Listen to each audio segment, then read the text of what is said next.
जो बिना इसके रहते हैं, कैमरा अपने ऑन नहीं करते हैं। तो I think this is not good, ये सही नहीं। You should have to follow the rules. Rules हम लोग सबको फॉलो करना चाहिए। We should follow the rules, what are the rules. आप लोगों को क्या बोर्ड विजिबल हो रहा है? बोर्ड देख पा रहे हैं आप लोग? Yes, सारे ma'am. लोग? Yes, ma'am. Yes ma'am. Topic, अपने टॉपिक क्या है आज का हम लोगों का? कोई पढ़ेंगे उसको? Ma'am, chapter number 10. Topic Colonialism उसके बाद लेसन the life टॉपिक है। tribal revolt. हाँ, पहले Rural and सब tribal सुने। society. Impact of colonialism on tribal life, tribal revolts. मतलब 2 पॉइंट हम लोग आज डिस्कस करेंगे। पहला जो है कॉलोनियलिज्म का ट्राइबल लाइफ पर क्या असर पड़ा, और फिर उसका असर क्या पड़ा कि ट्राइबल्स को रिवोल्ट करना पड़ा। रिवोल्ट का मतलब विद्रोह किए इस कॉलोनियलिज्म के अगेंस्ट में। तो ये हम लोग, this is our today's topic. Is it clear? और before it, in our yesterday class we have studied about the zamindari system, mahalwari system and rayatwari system, and what were the complete result of all these three systems, that the all peasants have revolted against the British rule, and different in the different revolts and in the different parts of India has taken place against the British क्या कहिएगा कि policy of to gain maximum profit or to gain maximum facilities from the Indian subcontinent. Is it clear? Now, the what was the impact of the colonialism on the tribal life and the tribal society? Its impact on the, इसको हम लोग आज discuss करेंगे। In our yesterday class, colonialism and tribal societies पर हमने कुछ पढ़ लिया था कि फॉरेस्ट किसका था, ट्राइबल्स वहां रहते थे और फॉरेस्ट पर ही वो अपने सारे नेसेसिटीज को वो पूरा करते थे। लेकिन अंग्रेजों ने क्या किया, अब फॉरेस्ट का पॉलिसी पूरा टोटल उन्होंने चेंज कर दिया। एंड दे हैड, और इस चेंज पॉलिसी की वजह से क्या हुआ, अब ट्राइबल्स को अब उस फॉरेस्ट को छोड़ना पड़ा, और फॉरेस्ट छोड़ करके वो लोग कहीं कहीं जा करके दूसरे जगह पर मजदूरी करने लगे, अपने काम के लिए लेबर का काम करने लगे, या फिर कहीं मतलब कहीं का एक्सप्लॉयटेशन भी उनका बहुत बढ़ गया, बिकॉज वो लोग बाहर के लोगों से बहुत मिलते जुलते नहीं थे, लैंग्वेज का भी उनको प्रॉब्लम होता था। All these have affected their life worsely, बहुत बुरी तरह से उनके लाइफ को ये कर दिया, मतलब मिजरेबल कंडीशन में वो पहुंच गए। और लास्ट में क्या हुआ कि they have revolted against the British rule. Now let us start. Okay, अब हम लोग शुरू करें अपने चैप्टर।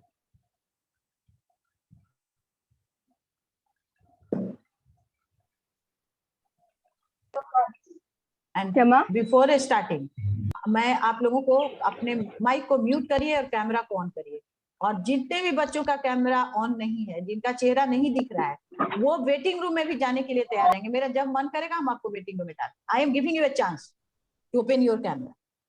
नहीं करिएगा आप वेटिंग रूम में चले जाइएगा।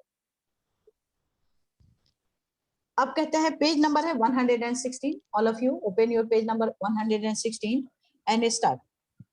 Impact on tribal life. The impact of colonialism on the tribal life. Almost every tribe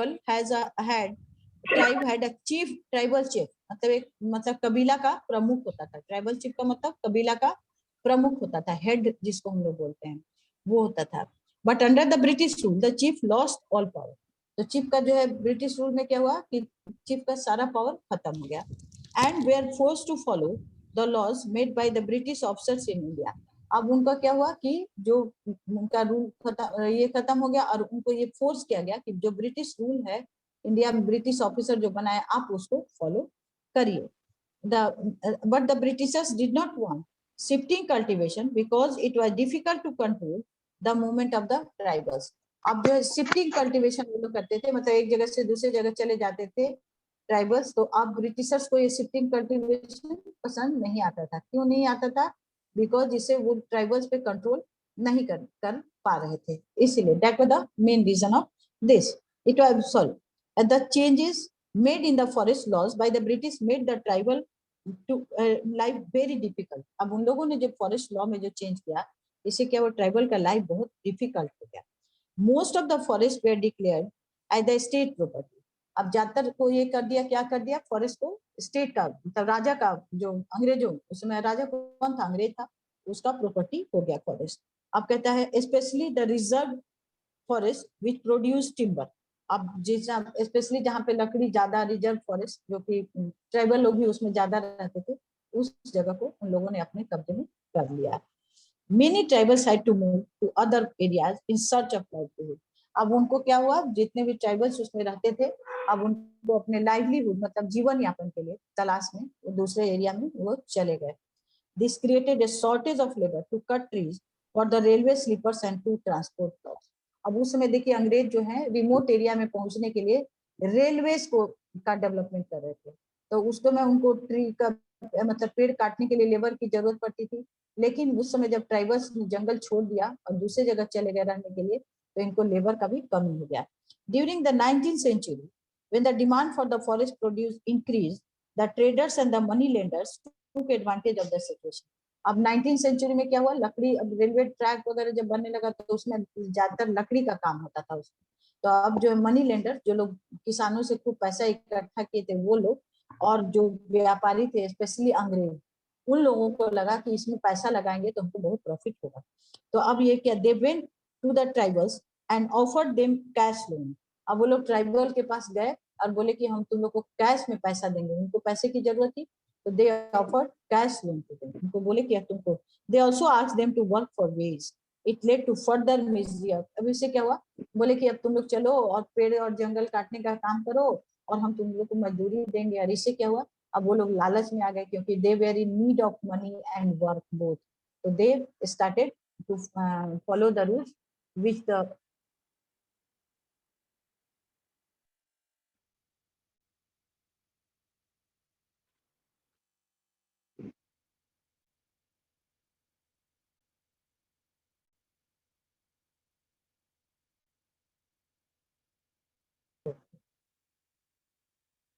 तो दे, मेरी आवाज आ रही है, all of you are listening me, yes और नो, कोई एक बच्चे बोल दीजिए। Yes, ma'am. Yes, ma'am.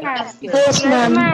और अपने वॉइस को म्यूट कर लीजिए, म्यूट कर लीजिए, mute your mic, mute your mic, all of you keep your mic mute and camera on that way. I want to see your faces, how many of you are attending the class with the video, और without video अगर आप हमको दिखेंगे तो हम किसी को भी उस समय हम आपको वेटिंग रूम में डाल देंगे, ये बात हमने, दैट आई हैव डिसाइडेड।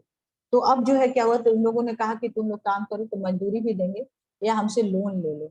अब इससे क्या होता है कि उनका लाइफ और ये हो गया, क्योंकि अब वही लोन लेने का और या उनके यहाँ काम करने का, दोनों तरह से जो है वो लोग जो है मतलब एक्सप्लॉयटेशन करते थे। The latest take a case of Santhals of Hazaribagh, Hazaribagh, Jharkhand area का, and with the who reared silkworm for the production of cocoon। अब कोकून ये करने, कोकून मतलब जो सिल्क का जो धागा निकलता है उसको कोकून कहते हैं, तो वो लोग सिल्कवर्म के सिल्क का कीड़ा पालते थे। तो अभी क्या कहते हैं, when the demand for Indian silk increased, अब इंडियन सिल्क का तो इंटरनेशनल मार्केट में बहुत डिमांड था, efforts were made to encourage silk production। अब अंग्रेज लोग क्या कहे, सोचे कि अब ज्यादा प्रॉफिट कमाने के लिए सिल्क का प्रोडक्शन का इंकरेज करो, बढ़ावा दो। अब this the traders, their agents and many middleman approach the growers. अब व्यापारी, उनके जो एजेंट थे वो, और बिचौनिया लोग भी, जो दोनों जो बनाता था, ग्रोअर का मतलब होता है जो उगाने वाला, उसको कहता है। तो they gave them cash loan and collected cocoon from them. अब ये लोग क्या, उनको कैश लोन देने लगे और जो कोकून वो लोग का रहता था वो जमा कर लेते थे। This you will surprise to know that they just paid ₹3 for 1000 cocoon. 1000 cocoon खरीदते थे तो उसके लिए ₹3 देते थे, और sold them at 5 time more, और उसको 5 टाइम ज्यादा करके, मतलब 1000 कोकून को पूरी वो ₹15 में देते थे। 5 टाइम मोर में 3 5 जा 15, 15 रुपीज में उसको बेचते थे। अब समझ लीजिए कि कितना उन लोग प्रॉफिट कमाते थे, और जो लोग कोकून को ये करते थे, सिल्कवर्म का पालन करते थे, उनको कितना कम पैसा देते थे। When the tribal groups came to know the reality, they were shocked and started considering the traders as their enemy। अब जब ट्राइबल ग्रुप को ये बात पता लगा तो उनको बहुत आश्चर्य हुआ, शॉक मतलब आश्चर्य हुआ कि हम लोग से इतना सस्ता ले लेते हैं और खुद इतना महंगा बेचते हैं। तो अब क्या हुआ, अब जो व्यापारी लोग थे उनको वो लोग अपना दुश्मन समझने लगे। Is it clear? They started कि दे आर, मतलब वो हमारे not friends, they are our enemies, वो लोग हमारे दुश्मन हैं। Yes, now yes, so many tribals, अब क्या करते हैं, many tribals had to leave their forest home in search of work। अब बहुत सारे ट्राइबल्स जो हैं अपने मतलब काम के लिए अपने जंगल को उनको छोड़ना पड़ा, बिकॉज स्टेट प्रॉपर्टी करके और उनके एक्टिविटीज को क्या किया गवर्नमेंट ने, गवर्नमेंट मतलब हूँ government, British government has banned their मतलब activities, free activities in the forest area, and this has they have hampered them their day-to-day activities, and ultimately they left the forest and work as the daily wages in the different areas and the different areas। अब कहता है कि they were paid, many tribals had to leave their forest home in search of work, a large number of them were recruited through contractor. अरे contractor मतलब व्यापारी का जो मतलब ठेकेदार होते हैं, जो लोग ठेका पे कि मतलब हम आदमी देंगे आपको काम करने के लिए, और दोनों तरह से पैसा लेते थे, मतलब जो लेबर को जो सैलरी मिलेगा उसमें से भी कुछ लेंगे और जिसको लेबर देंगे उससे भी कुछ लेंगे। They are known as the contractors. अब ये लोग कॉन्ट्रैक्टर बन गए to work in the tea plantation in far off area of Assam. और ये लोग उनको कहाँ ले गए, टी प्लांटेशन एरिया में काम करने के लिए। और प्रिया कुमारी, अभिषेक कुमार, ये शार्विन श्रीवास्तव, सृजन शरण, उज्जवल, आयुष राज, आप लोग कोई भी मेरे स्क्रीन पर विजिबल नहीं, आप लोग मेरे स्क्रीन पर विजिबल नहीं। This is not good, this is not good. Is it clear for all? I want to see you, but you people are not visible in my screen।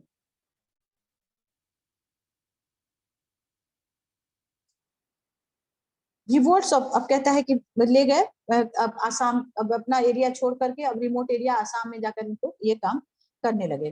Contractors they were paid low wages and way are not allowed to go back. अब उनको बहुत कम पैसा दिया जाता था और they were not allowed to, घर जाना उनको अलाउड नहीं था।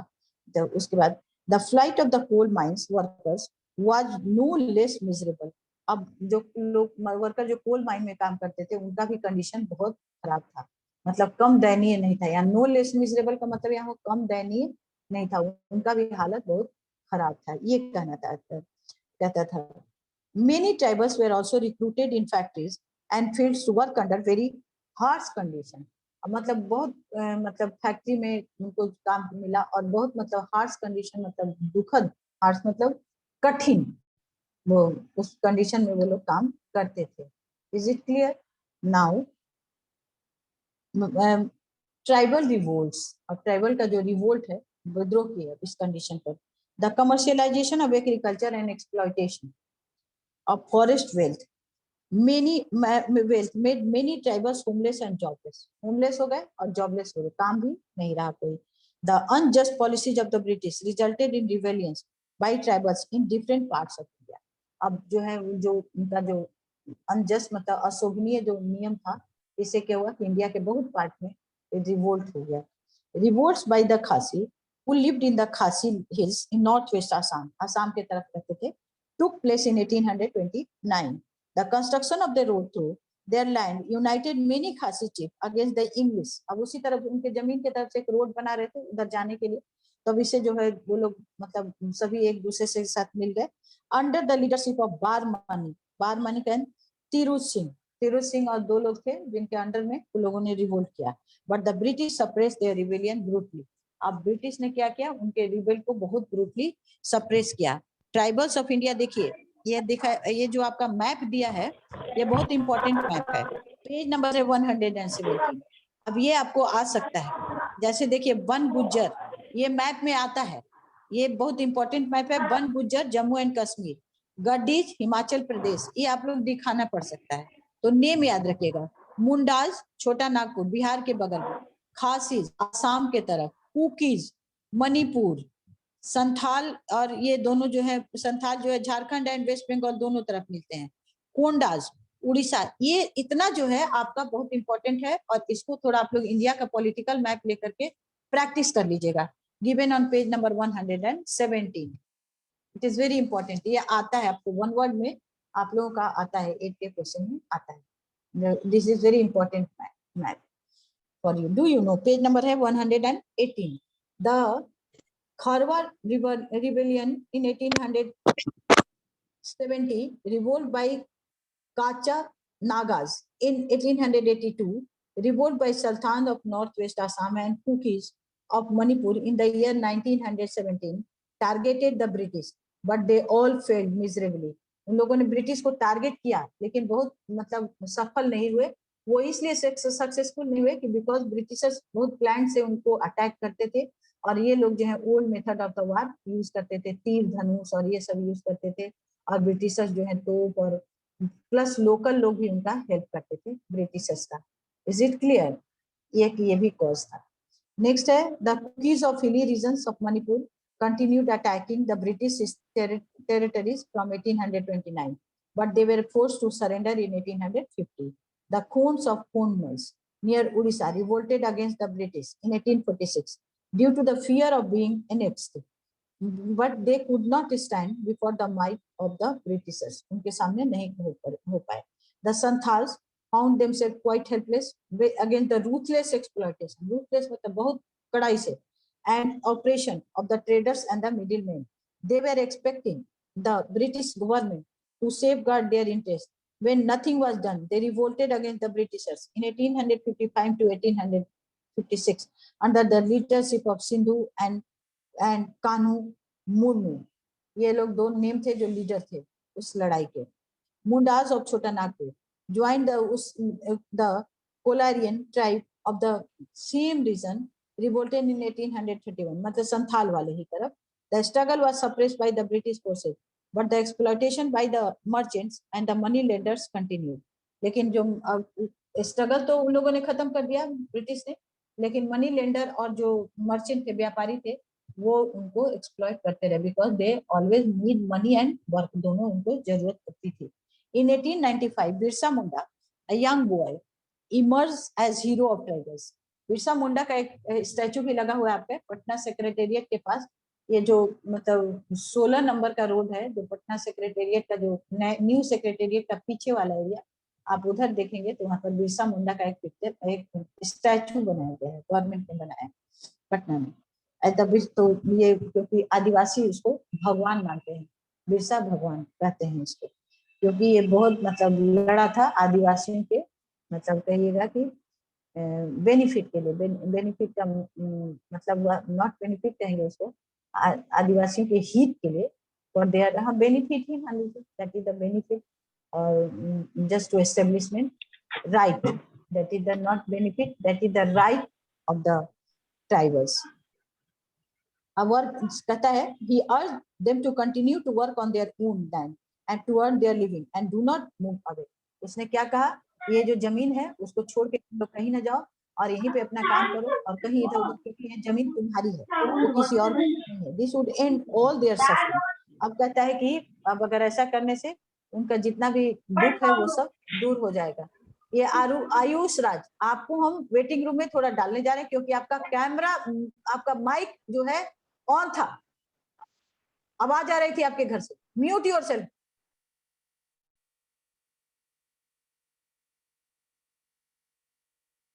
क्लास के बीच में डिफरेंट टाइप की आवाज आएगी, आपका चेहरा नहीं दिखेगा, जो बात बोलो उसको नहीं सुनना, जो बात नहीं बोलो उसको जरूर कर।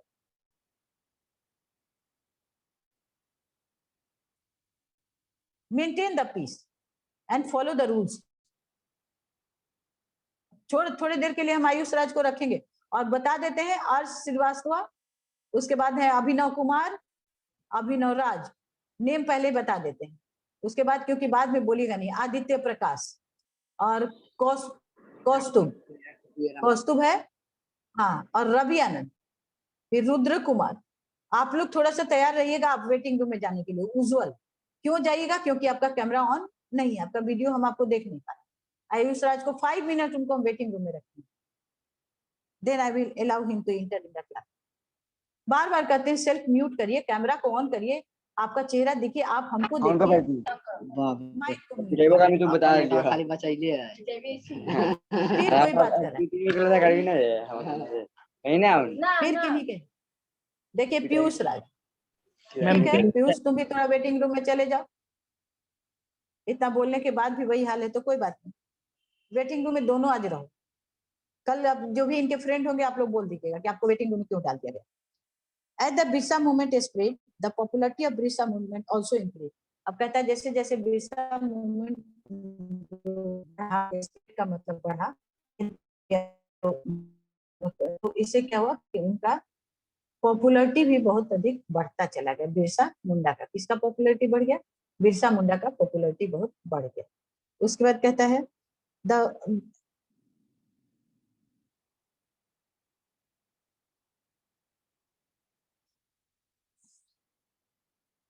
कहता है Birsa, he told these people that land policies of the British were destroying their traditional land system।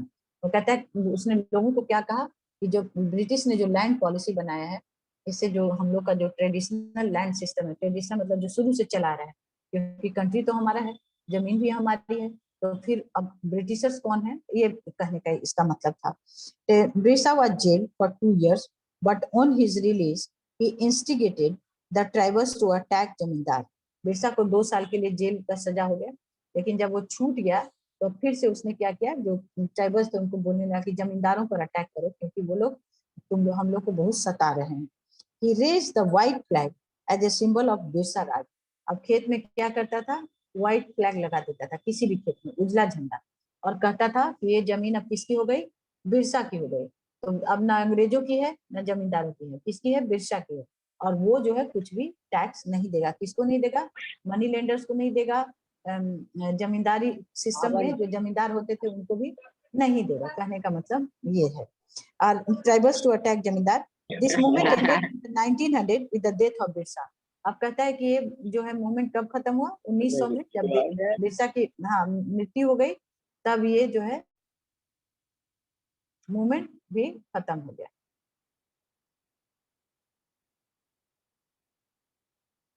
Now, do you know the name of Munda given to the community indicates the name of the leader। मुंडा का मतलब वो जो है, जो उनकी जो मतलब कहिएगा कि जो लीडर होता था उसका ये करता था। The Mundas called themselves Hodoko meaning human being. Munda लोग अपने आप को क्या कहते थे, होडोको को मतलब क्या था, ह्यूमन बीइंग, हम लोग आदमी हैं। Effects of colonialism on craft and, देखिए ये बहुत इंपॉर्टेंट, क्राफ्ट एंड इंडस्ट्रीज पर ऐसा असर पड़ा कि मतलब इंडिया जो है, जो हम लोग अभी पढ़े, गोल्डन सोने की चिड़िया से बेगर कंट्री बन गया, इतना खराब हो गया। मतलब अब धीरे धीरे देख लीजिए, किसानों का हालत देख लिया और ट्राइबल्स का हालत देख लिया। अब जो है जो लोग क्राफ्ट का काम करते थे, क्राफ्ट मैन जो लोग कहलाते थे, अब देखिए उनका हालत इन लोगों ने क्या किया। With more and more parts of urban and rural India coming under the rule of the east India company, the exploitative character of the British rule was exposed। अब जैसे जैसे ब्रिटिश जो है उनका अपने राज्य को बढ़ा रहे थे, एक्सप्लॉइटिव मतलब कहेगा शोषण करना का, जो कि दूसरे को परेशान करने का, जो उनका जो ब्रिटिश का जो रूल था वो अब दिखने लगा था। एक्सपोज का मतलब दिखने लगा था। The company monopolisation of trade was getting strong. Monopolisation मतलब एकाधिकार, व्यापार पर एकाधिकार, जो हम चाहेंगे वही करेंगे। कहने का मतलब although agriculture was the main occupation, there was no dearth of handicraft, calico, muslin, wool and silk product. अब कहता था कि ये तो एग्रीकल्चर ये था, मेन ऑक्यूपेशन था, लेकिन हैंडीक्राफ्ट का काम मतलब हाथ से काम, और कैलिको और मसलिन, ये सब जो है मतलब कढ़ाई वगैरह जो हाथ से होता था, वुल एंड सिल्क प्रोडक्ट भी बहुत अधिक इंडिया में बनते थे। Metal work of iron, steel, copper, brass, gold and silver we also in the great demand. मतलब मेटल वर्क मतलब जितना भी मेटल होता है उस पर काम करना, मतलब कुछ लिखना या कुछ चित्रकारी बना देना मेटल पे, उसको मेटल वर्क कहता है। तो वो भी पूरे दुनिया भर में बहुत डिमांड में था। In the 17th century trade with European nations was in favor of India as we exported large quantity of fine cotton, silk fabric। अब कहता है देखिए 17th सेंचुरी में क्या था, जो व्यापार होता था, इंटरनेशनल ट्रेड, मतलब इंडियन जो बाहर जाते थे तो उनको बहुत फायदा होता था। क्यों होता था, क्योंकि उस समय ये लोग जो है, हम लोग क्या क्या बेचते थे, fine cotton, fabric, silk fabric, मसाले, indigo, drug, precious stone and handicraft हम लोग बेचते थे। Unfortunately the company policy led to the destruction of Indian craft.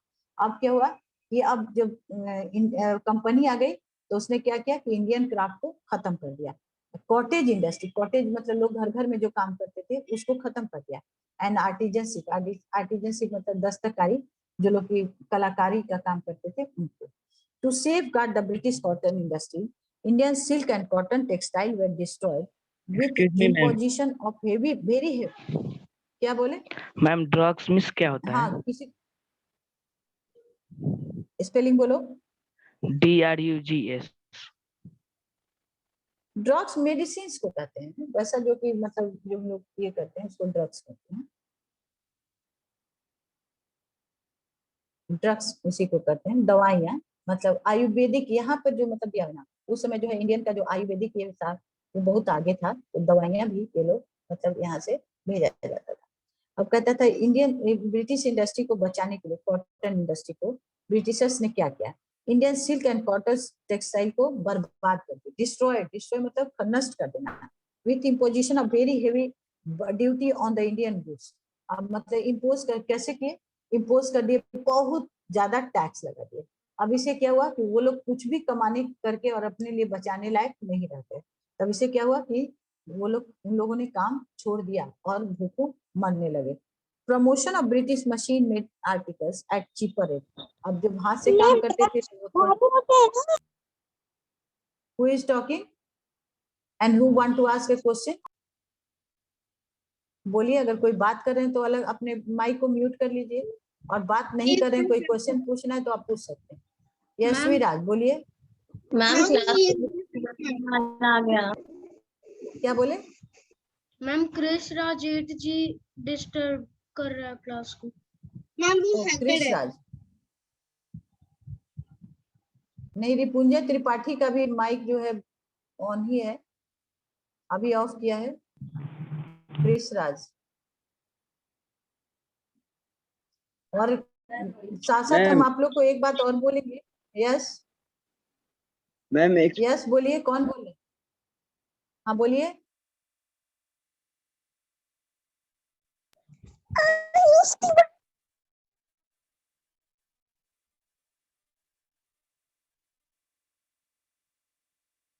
Ma'am exploitation मतलब क्या होता है?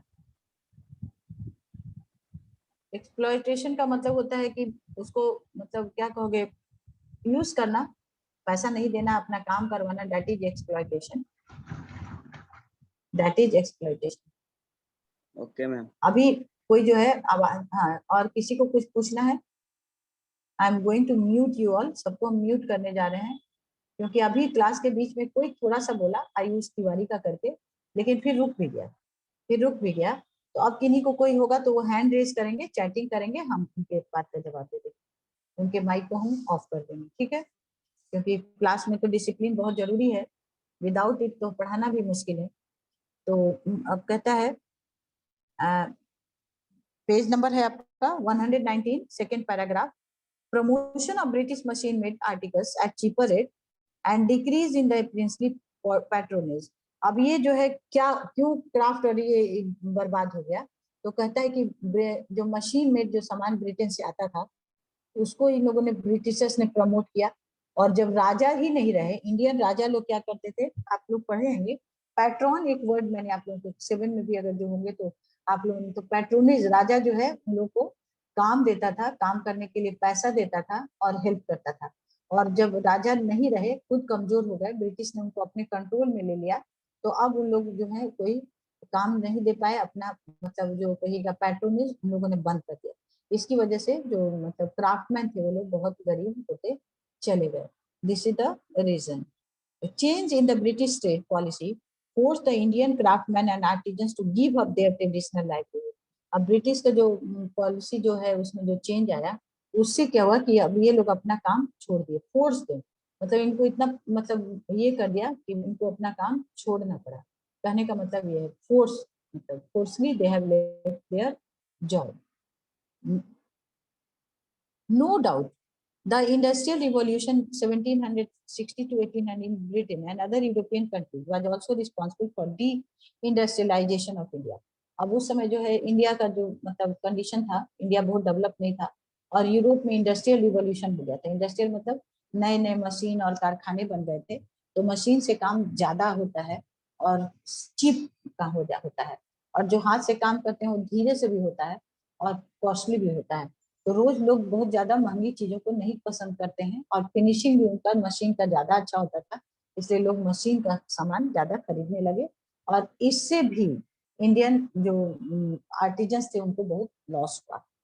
All these factors started the process of ruining the traditional handicraft and the decline in the national income of India. अब देखिए यहाँ पे आ गया ना, ये इससे क्या हुआ कि जो ट्रेडिशनल काम था वो खत्म होने लगा, और जब खत्म होने लगा तो क्या हुआ कि लोग गरीब होने लगे, और इंडिया का जो नेशनल इनकम था वो खत्म होने लगा। नेशनल इनकम मतलब राष्ट्रीय आय, राष्ट्रीय आय मतलब जो सारे लोग जब कमाते हैं और उनको ये किया जाता है तो राष्ट्र को उससे पता चलता है, टैक्स भी मिलता है उससे, और तो इनकम का भी पता चलता है। मॉडर्न इंडस्ट्रीज इन इंडिया, अब कहता है कि इंडिया में मॉडर्न इंडस्ट्रीज लगा था। किसी का कोई क्वेरी है अभी इतना पढ़ने के बाद? Anyone wants to ask any question? वो हमसे पूछ सकता है, हैंड रेज करके वो हमसे पूछ सकता है। अनुप्रिया कुमारी, यस अनुप्रिया कुमारी, रेबिलियन का मैम क्या मीनिंग होता है? रेबिलियन का विद्रोह, रिबेल का मतलब विद्रोह और रिबेलियन का मतलब विद्रोह करना। Okay ma'am, okay ma'am. हाँ, और कोई है जिनको कुछ पूछना है?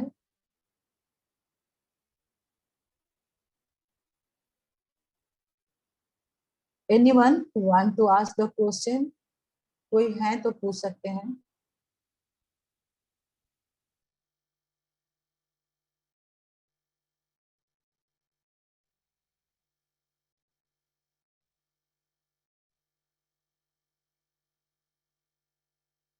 Anyone who want to ask the question? किन्हीं कुछ पूछना है तो पूछ सकते हैं,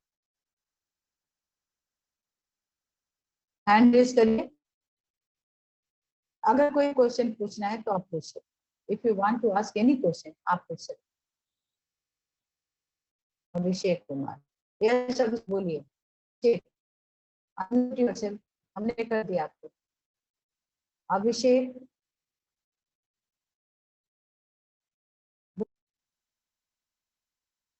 अनम्यूट कर लीजिए और बोलिए। अभिषेक कुमार, अभी तक यस आपका मैम, हैंड रेज है मैम लेकिन आप बिरसा बोलिए। मुंडा। अब बोलिए। यस मैम, बोलिए बिरसा मुंडा। मैम ये हाँ, जो बिरसा मुंडा जो थे उनका मतलब डेथ ब्रिटिश ने किया था। अपने आप से वो ब्रिटिश ने किया था, अपने आप से उनका डेथ हुआ।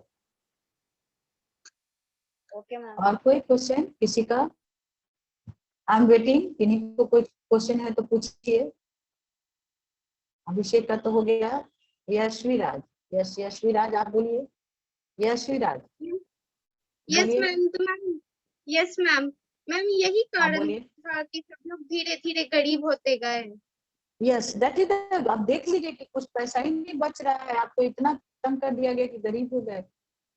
Yes ma'am, due to the new हाँ, टेक्नोलॉजीज मैम, आजकल नो भी नो बहुत से नो गाँव no no due to the exploit, due to the क्या कहिएगा कि exploitive British policies, economic policy, जो सिर्फ और सिर्फ एक्सप्लॉइटेशन जिसका ये था, मोटिव था, और to gain more and more profit from the Indian territory, इसीलिए that was the main cause.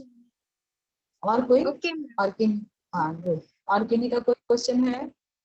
Advancement of technology was also a cause, लेकिन वो वैसा नहीं था जितना ब्रिटिशर्स ने उसको कर दिया। उन लोगों ने इंडिया का डेवलपमेंट कुछ किया ही नहीं, सिर्फ इंडिया से पैसा ले गए। और बताइए, जो कुछ भी उन्होंने किया अपने फायदे के लिए किया, not for the sake of the country और इंडियंस और इंडिया। यस, किसी का और कोई क्वेश्चन है? पूछो। Anyone has question? पूछ सकता है। आई एम जस्ट वेटिंग कि आप हमसे क्वेश्चन पूछ रहे हैं।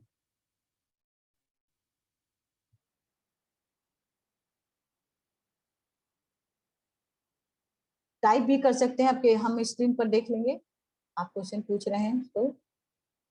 इन्हीं का कोई है तो। और बीच में अब आपका होलिडे होमवर्क का सबमिशन अब बंद हो गया है, कोई भी बच्चा हमको मेरे व्हाट्सएप पे इस तरह से नहीं देगा। छुट्टी हुई, छुट्टी के बाद आपको 1 वीक का पूरा समय दिया गया और जब आप मन कर रहा है तो आप हॉलीडे होमवर्क भेजें, तो मत भेजिएगा, डू नॉट सेंड। इसका कोई रूल होना चाहिए। आप नहीं फॉलो कर रहे हैं तो मत फॉलो करिए, डू नॉट फॉलो।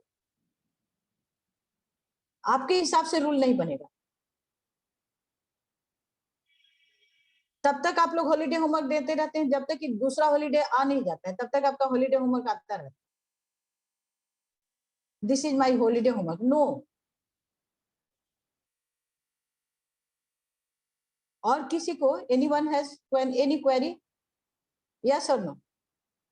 मैम अभी अमेरिका सुपर पावर है तो पहले इंडिया सुपर पावर था। अब सुपर पावर का बहुत सारा डेफिनेशन होता है उसमें, लेकिन इंडिया एक था, मतलब कहिएगा कि इकोनॉमिकली बहुत स्ट्रॉन्ग कंट्री था और सुपर पावर तो था ही, जैसे चाणक्य और ये जो है पूरा मतलब लोगों ने हराया था। Ma'am what is the meaning of middle man? Middle man बीच का, बिचौनिया उसको हिंदी में कहते हैं।